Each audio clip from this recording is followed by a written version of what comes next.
let people convince you that you need to use one company to create an ecosystem.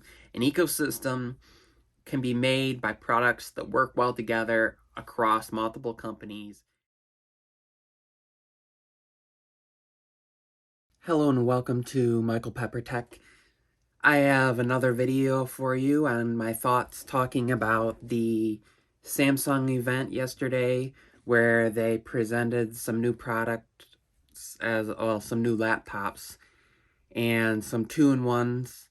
So my initial thought is great, they're working on developing their ecosystem and the points that they made are great and they push all this forward and it's exciting for the consumer and the price points are okay. But here's where it runs into a bit of an issue for me. The regular Samsung Galaxy Book isn't even available yet. We don't really know for sure when the cellular models of the Galaxy Book Pro is going to be available, and it's limited to the 13.3-inch, at least to begin with. I don't know if they're going to add it to the other models, if the popularity is there, or what their decision on that is. And you're competing with the likes of the M1 MacBook Air, then you're competing with the likes of other Acer and Asus and LG devices and other laptops that are out there that can be had for $150 less with the same specs. And people are going to go, well, you can't get an OLED screen for the problem that I see with the OLED display from what I've seen so far is a lot of glare and it's not super bright. So for people that are going to use these on the go and the 360 models, like if you're a trucker or an Uber driver or whatever, you have it, maybe you take this with you and you use it for maps and you have it mounted, the reflectivity seems to be too high, the brightness doesn't seem to be bright enough, and they advertise these for in-day use. And from what I've seen from the videos that are out so far, without them even saying it, you can tell just by watching the video, the reflection and things of that nature. And some of the videos people pointed out there were some issues with keyboard flex, and it just concerns me for a price point when the competition makes higher quality, better build devices, and even devices like the Surface that are out there that are offering Intel and AMD options, and the AMD options are performing better in line with the price point of what they're charging, is a concern. Now, where Samsung will win is people who like Android and they like Samsung devices and they pick it up and they don't tinker with it. They kind of treat it almost like they would treat an iPhone or a Pixel device. They just pick it up, they use it. They don't go into developer settings and turn on animations. They don't do any of that. They just set it up. They want to use it. They want to sign into their account. They want to have everything sync up. Because the software is installed by default by Samsung on their tablets, on their, the two-in-ones, on the laptop versions of these, to create that ecosystem that all just works together. But for people looking to say, well, I have a Samsung phone and a Samsung watch and earbuds and a tablet and I want a laptop, their openness and how well it already works with other Windows machines kind of created competition against them, and they're suffering at the price point right now.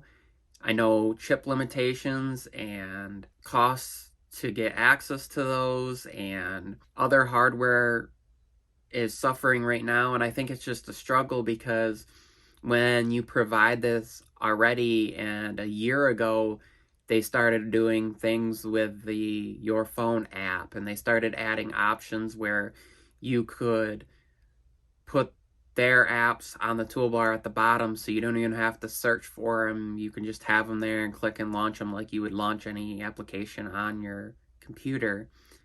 That's going to be trouble for them to compete with, and putting almost plastic-like materials at a price point that they're charging and not giving the performance to the price point. And some people say, well, it's somebody who's going to get this is like my parents who aren't going to need that performance. But then why are you recommending $1,000 laptop? Why aren't you recommending, I don't know, a Chromebook or a cheaper laptop that can perform what they need for? Why are you recommending that? Like, as a content creator, I wouldn't recommend a product to somebody beyond the use of what they need.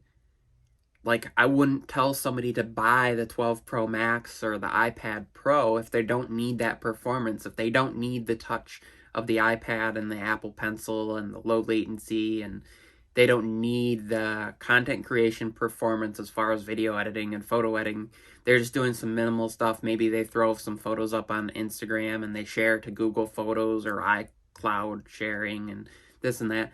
But they don't need that performance. So why are you telling somebody to spend $1,000 on something that you can get extreme performance for somebody like me at that price point, but they're not giving you that price, and you're still telling them to buy it because it will do enough for them?